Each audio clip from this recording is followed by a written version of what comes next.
All right, well, got some pounding ocean surf here. The Pacific is doing its best to knock off Oahu. Way over there, that tower, beyond it is the beach I was just at in that first, or maybe rather second video. I'm using my old phone now because everything around the Pentax is wet. You see a satellite dish up there, and off to the right in the cloud, like right there. Those are radar and communication installations related to if and when the United States military decides to launch thermonuclear missiles from submarines. It's a very special kind of radio transmitter, very low frequency that pushes through the ocean, like through the water, which has kind of been fascinating little bit of science used for potentially horrifying consequences. But speaking of potentially horrifying consequences, along this path, way over there in the distance, you may be able to see the white of the beach right in the middle of this frame where my rented car is parked.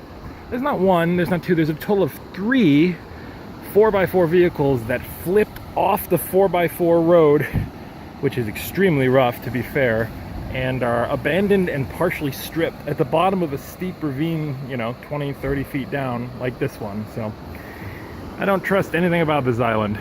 It's pretty, but it's interesting because the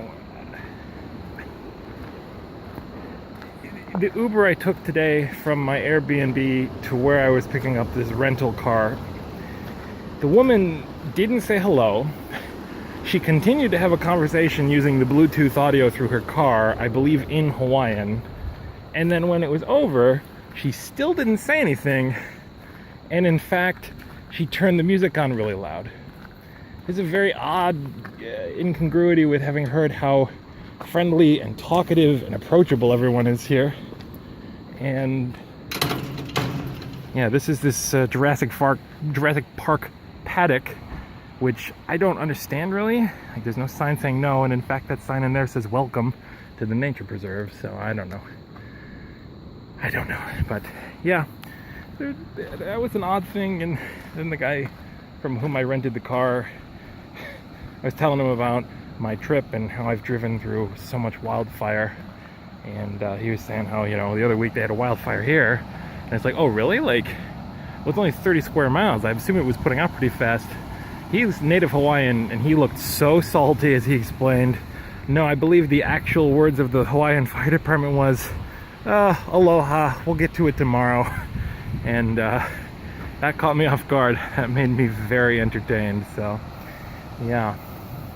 As you can see, those folks over there, they are climbing the path, steeper part of the path, which is mud to begin with, and now just rained a bunch, so this will be interesting. But I'm going to start heading up the less steep part of the path next to the Jurassic Park paddock, and hopefully get back to the car, hopefully find it hasn't been broken into, even though I left it unlocked at the advice of many people. One crisis at a time, but so far so good, all things considered.